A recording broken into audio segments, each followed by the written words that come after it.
Wala nang intro-intro mga kaspero dahil ang bidyong ito halo-halo. Kuha ko pa noong nasa Batangas pa ako at yung iba dito na sa Boracay mga kaspero. At pagbaba ko nga sa spot na ito yung unang video natin noong nasa Batangas tayo. Merong isang malaking barakuda at medyo may kalaliman itong sinisid ko. Meron kasi akong napansin na mga matang baka doon sa unahan at ito yung naghahunt sa kanila, isang malaking barakuda. Ngunit napakailap naman mga kaspero kaya hinayaan na lang natin. After kong makapagpahinga, binalikan ko yung malaking barakuda. At eto, sinalubong tayo ng napakaraming triggerfish. At yun nga, napansin ko nasa unahan yung isang malaking barakuda at biglang nataranta yung mga bait at papalapit sa atin, ngunit dumidistansya talaga itong barakuda na ito mga kaspero. Ayun, lumayo na naman. Kaya wag nating pilitin kung ayaw mga kaspero.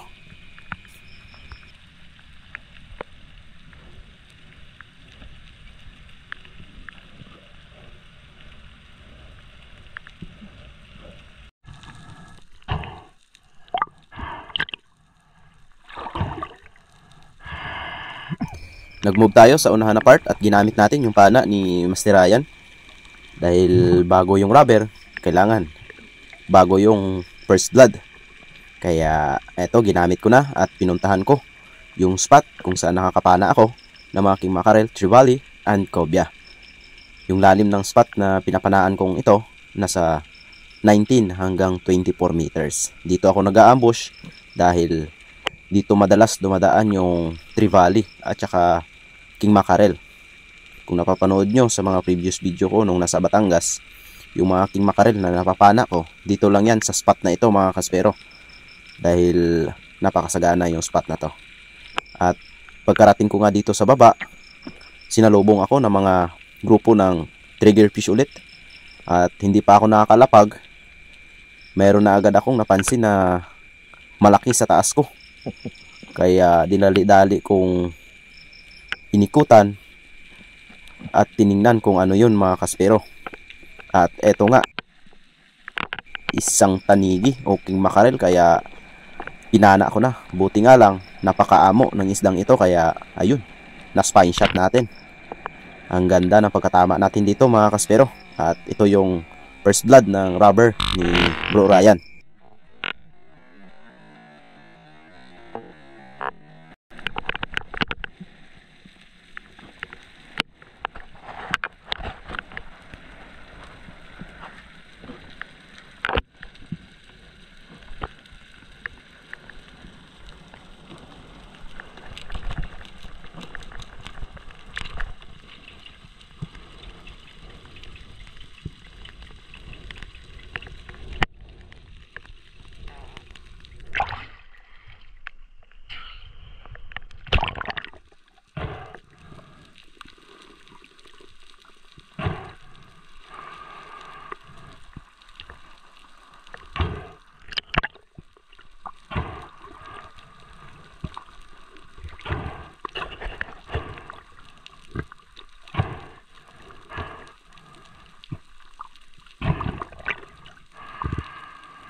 At ang bidyong ito, kuha ko na ito dito sa Boracay, mga kaspero.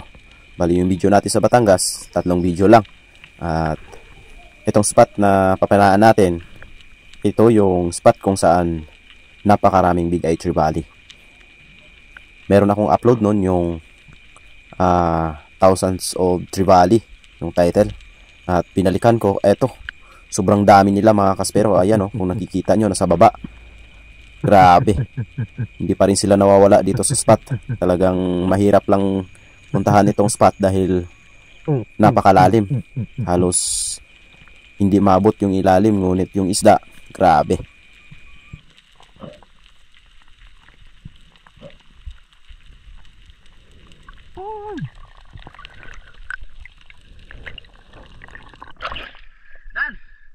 Dan! Oh?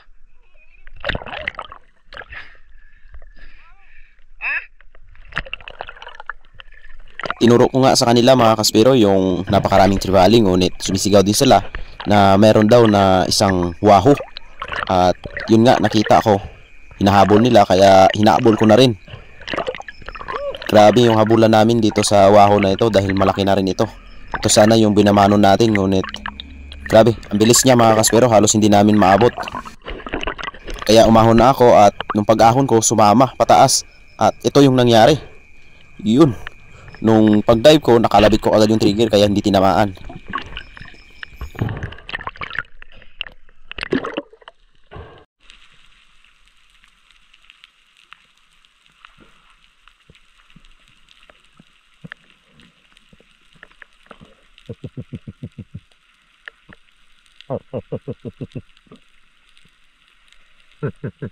Dahil sa sobrang dami ng mga unicorn or slick unicorn mga kaspero, bumaba ako dito around 20 to 22 meters. At ayan, kung napapansin nyo, grabe, nangingitim sa dami. Kaya ayun, tinira ko na yung isa at buti na lang tinamaan. Kaya ito yung binamano natin, isang napakalaking slick unicorn mga kaspero.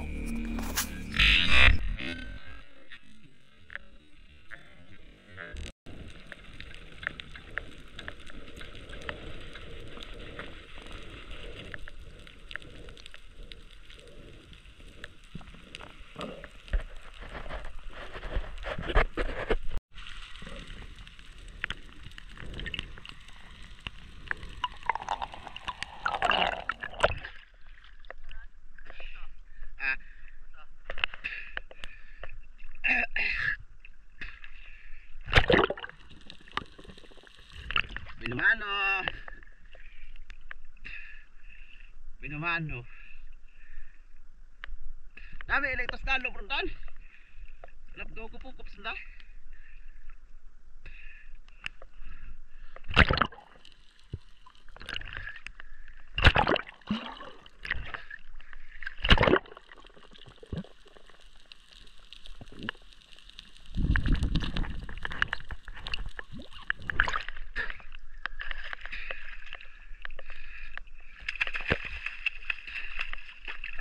Please.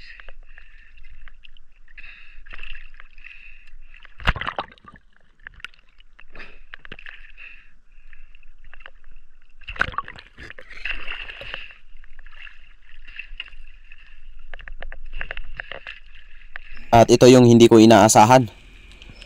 Umangat yung mga Big Eye Trevally. Sobrang dami talaga mga kaspero. Malulula lang talaga kayo pag nakita nyo. Kaya yun, sayang. Hindi tinamaan, gawa ng namili pa tayo.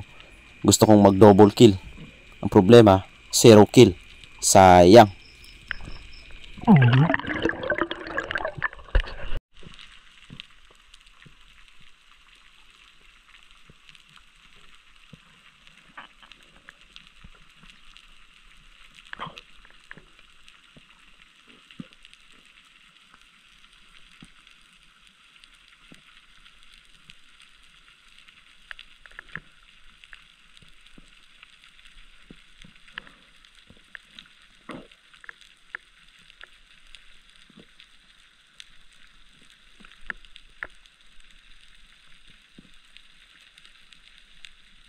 At dahil nawala yung mga Big Eye Trevally, bumalik ako dito sa ilalim at binalikan ko yung mga slick unicorn para madagdagan yung huli natin dahil inabot na tayo ng halos 1 oras na paglalangon, ngunit 1 piraso. Kaya ito, bumaba ulit ako para kumuha ng isa dahil napakalaking mga slick unicorn ito. Umaabot ito ng 2 kilot kalahati yung 1 piraso, kaya sulit yung pagpana natin sa slick unicorn na ito.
Same spot pa rin kung saan tayo nakakapana ng mga slick unicorn dahil sa sobrang dami nila. Binabaan ko ulit para tumira ng isa. At ayun, meron na tayong target. Sana tamaan natin. At ayun, tinamaan naman mga kaspero. Ayos, meron na tayong 3 slick unicorn. At ito na yung last fish of the day natin dahil umuwi na rin kami at lumakas na yung agos.